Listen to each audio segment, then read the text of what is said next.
Hello everyone, in today's video, I'm going to show you how to connect Alpha Capital to MT5.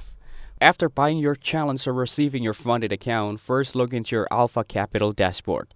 Then go to Accounts or My Challenges and open your account details. Here, you will see your login ID, trading password, server name, and sometimes an MT5 download link.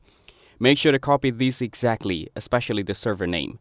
If you do not have MetaTrader 5 installed, now download it either from the Alpha Capital dashboard link or directly from the official MetaTrader 5 website.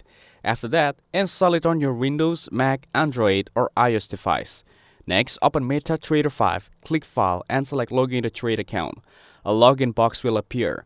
Fill in your Alpha Capital credentials by entering your account number as the login, your trading password, and selecting the exact server provided. If the server does not show, click Find Your Broker. Type the server name exactly and select it manually. Then click OK. You are connected when your account balance appears, live market prices update, and the connection bars at the bottom right are green. If it says invalid account, double check your login ID, verify the server, and reset your password from the dashboard if needed. That's it. Thanks for watching. Don't forget to like and subscribe for more videos.